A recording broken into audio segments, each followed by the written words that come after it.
அருட்பெரும் ஜோதி அருட்பெரும் ஜோதி தனி பெரும் கருணை அருட்பெரும் ஜோதி எல்லா செயல் கூடும் என் ஆணை அம்பலத்தே எல்லாம் வல்லான் தாலே ஏத்து. வாழ்க வையகம், வாழ்க வையகம், வாழ்க வளமுடன். குரு வாழ்க, குருவே துணை. அருட்பெரும் ஜோதி அகவல் உரை விளக்கம். மடலெல்லாம் மூளை மலர்ந்திட அமுதம், உடலெல்லாம் ஊற்றெடுத்து ஓடி நிரம்பிட என்று திரு அருள் பிரகாச வள்ளலார் ராமலிங்க சாமிகள் பாடி அருளச் செய்த திருவருப்பா அகவல் வரி பாடல். இதனுடைய உரை விளக்கம்.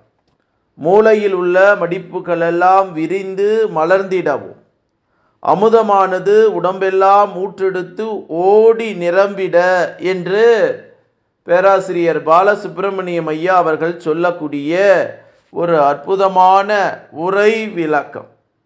மடல் எல்லாம் மூளை மலர்ந்திட அமுதம், உடல் எல்லாம் ஊற்றெடுத்து ஓடி நிரம்பிட என்ற அகவல் வரி 1455 1456 அகவல் வரிக்கு சாமி சரவணானந்தா அவர்கள் தரக்கூடிய ஒரு அற்புதமான மெய்ஞான விளக்கம்.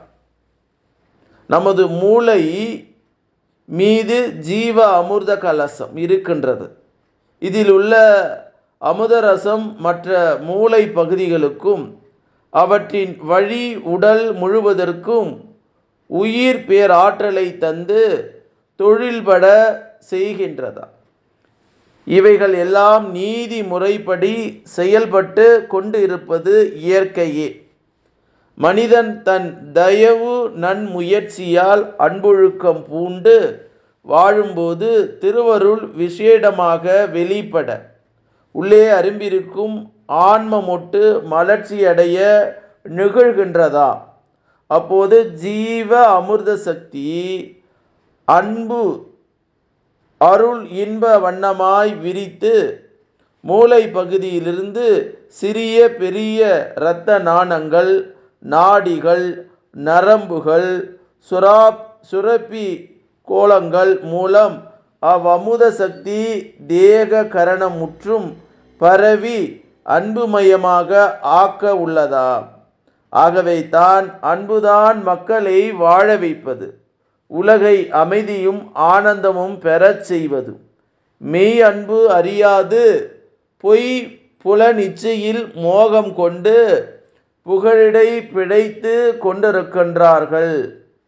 மூளையின் நடுவே இருக்கும் ஆன்மாவாகிய நம் மெய் உரு அறியாமல் பொய் உருவாகிய உடலிடம் கொண்ட பற்றால் அறமும் பாவமும் செய்து செய்து மேலும் பிறவியிலே சிக்கி உழன்று கொண்டு உள்ளனர். ஆன்மா மலராது மொட்டாக இருக்கின்றது. அப்பக்கிவிக்கு ஆன்மாவாகிய ரகர வடிவம் 10 மாதம் நிரம்பிய கரு உற்றுதான் இருந்து வருகின்றது. எவ்வளவு காலமாக நிறைவுற்ற கருபிண்டம் சிறிது நேரத்தில் பிறந்து விடுவதை அறிவோம். ஆனால் இந்த ஆன்ம கரு தசமதி நிறந்ததாக இருந்தும் எவ்வளவு காலமாக தோன்றாமலும் பிறந்திடாமலும் இருக்கின்றதாம். இவ்வுலகில் ஒரு கர்ப்ப காலமாக எண்ணப்படுவது அக ஆன்ம உலகில் ஒரு இமை நொடி பொழுதாக இருக்கின்றதா. ஆகவே தான் இன்னும் நம் ஆன்மாவுக்கு மெய்ஞான பிறப்பு உண்டாகாது இருக்கின்றது போலும். மெய் அன்பு உண்டானால் அந்த நொடியிலே ஆன்ம கரு அன்பு சேயாக வெளிப்பட்டு அருள் செல்வனாக வளர்ந்து அளவில் நெடுங்காலம் வாழும் அருட்பெரும் சித்தியும் சேரும். தவ யோக பெரும் சோதனையால் ஓங்கார அமுத கலசத்தை திறக்க முயன்றனர் சிலர். ஒருவாறும் திறந்து விட்டனர். ஆனால் அமுத ரசம் மூளையிலும் உடம்பிலும் பாய்ந்து நிரம்பி விட்டது. ஆனால் அன்பு கொண்டு செயல்படாத யோக சாதனையால் அருள் அனுபவ வாழ்வு ஏற்படாமல் இருள் கவிந்த சமாதியில் அடங்கிவிடத்தான் செய்துவிட்டதாம் அவர்களினுடைய செயல்.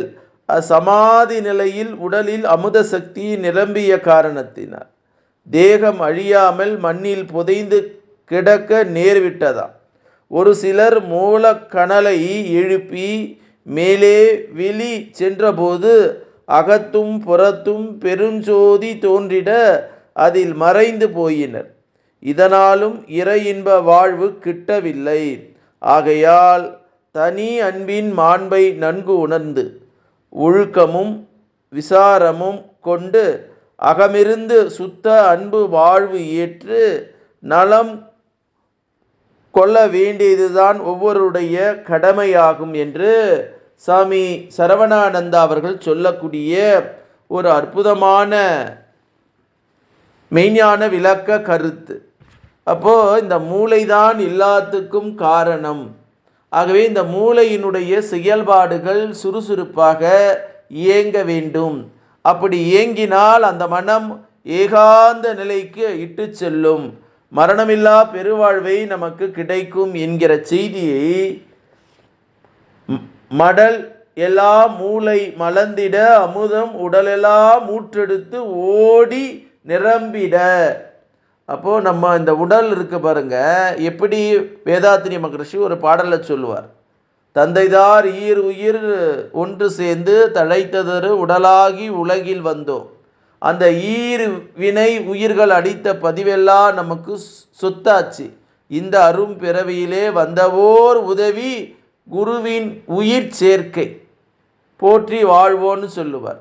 ஆகவே தாயின் தந்தையினுடைய அந்த கருவிலே இருந்து வந்த இந்த உடம்பு 14 வயசு வரையும் உடல் கட்டமைப்புக்காக உருவாக்கப்பட செற்களை எல்லாம் கட்டமைக்குது. 14 வயதுக்கு அப்புறம் முதுகுந்தண்டி வழியாக மூலாதாரம்னு சொல்கிறாங்க. அப்போ நம்ம தலையில் இருக்கக்கூடிய அந்த வலது மூளை இடது மூளை என்று சொல்லுவாங்க. அது ஆங்கிலத்தில் சப்கான்சியஸ் மைண்டு, கான்சியஸ் மைண்டு. அப்போ அந்த மைண்டு சப்கான்சியஸ் மைண்ட்னா எல்லா நிகழ்வுகளையும் தெரிந்து கொள்ளக்கூடிய புரிந்து கொள்ளக்கூடிய ஒரு ஆற்றல் இருக்குது. அதே மாதிரி நம்மளுடைய தலைக்குல மனோர்மணியம்னு ஒரு சுரப்பி இருக்குது. ஆகவே அமுதம் சுரக்குது. அதனால தவயோகிகள் தவம் சொன்னால் பண்ண மூச்சை கவனி பேச்சை குறை என்று சொல்கிறாங்க. அப்போ இந்த மூச்சை கவனித்து நம்மளுடைய உள்மூச்சை கவனிக்க கவனிக்க கவனிக்க கதாகதம் செய்ய செய்ய செய்ய அதிலே லயந்து லயந்து லயந்து அந்த ஏக இறைத்தன்மையாக மாறக்கூடிய ஒரு அற்புதமான ஆற்றல் நமக்கு கிடைக்கும். அதை தான் இந்த அகவல் வரியின் மூலமாக மூளையில் உள்ள மடிப்புகளெல்லாம் விரிந்து மலர்ந்திடவும் அமுதமானது உடம்பெல்லாம் ஊற்றெடுத்து ஓடி நிரம்பிட என்று சொல்லக்கூடிய வாழ்க்கையைத்தான் நம்ம வாழணும். அதற்கு மாறாக புகழின்பம் பொருள் இன்பம் அந்த பகட்டு வாழ்க்கை வாழக்கூடிய வாழ்க்கை வாழறோம் பாருங்க, அது நம்ம வாழ்க்கைக்கு நம்ம பிறந்ததற்கான பலனை கொடுக்காது. அப்போ நம்ம மூச்சை கவனித்து பேச்சை குறைத்து அதிலே லயத்து கிடக்கும்போது நமக்கு சும்மா இருப்பதே சுக்கநாதன் செல்லும் இடம் என்று சொல்வார்கள். ஆகவே சும்மா இருந்து மௌனமாக இருந்து தவமீற்றி நம்மளுடைய புறப்பதிவுகளை எல்லாம் அழித்து அகத்தோடு ஒன்றி கலந்து உயிர்கலப்பு பெற்று அகமயமாக பெற வேண்டும், மரணமில்லா பெருவாழ்வை அடைய வேண்டும், அருட்பெரும் ஜோதி ஆண்டவருடைய தரிசனம் நமக்கு கிடைக்க வேண்டும் என்ற நல்ல எண்ணத்தில் வள்ளல் பெருமான் எழுதிய ஒரு அற்புதமான அகவல் வரி பாடல் என்று சொல்லி, அருட்பெரும் ஜோதி அருட்பெரும் ஜோதி தனி பெரும் கருணை அருட்பெரும் ஜோதி எல்லாம் செயல் கூடும் என் ஆணை அம்பலத்தே எல்லாம் வல்லான் தாளே ஏத்து இன்று வருமோ நாளைக்கு வருமோ அல்லது மற்ற என்று வருமோ அறியேன் எம் கோவே துன்று மலை வெம்மாயற்று வெளிக்குள் வெளி கடந்து சும்மா இருக்கும் சுகமென்று பாடி அருளச் செய்த வள்ளல் பெருமான் திருவடியை வணங்கி எல்லா உயிர்களும் இன்புற்று வாழ்க, வள்ளல் மலரடி வாழ்க வாழ்க, கொல்லா நெறி குவளையமெல்லாம் ஓங்குக என்று பாடி அருளச் செய்த வள்ளல் பெருமானுடைய திருவடியை வணங்கி, இந்த பூமியிலே உள்ள சித்தர்கள், ஞானிகள், மகான்கள், யோகிகளுடைய திருவடியை தொட்டு வணங்கி, இறைநிலையோடு என் எண்ணத்தை கலக்கவிட்டு உங்கள் அனைவரையும் மனதார நெஞ்சார வாழ்க வளமுடன், வாழ்க வளமுடன், வாழ்க வளமுடன் என்று வாழ்த்துகிறேன். வாழ்க வளமுடன். நன்றி, வணக்கம். வாழ்க வளமுடன்.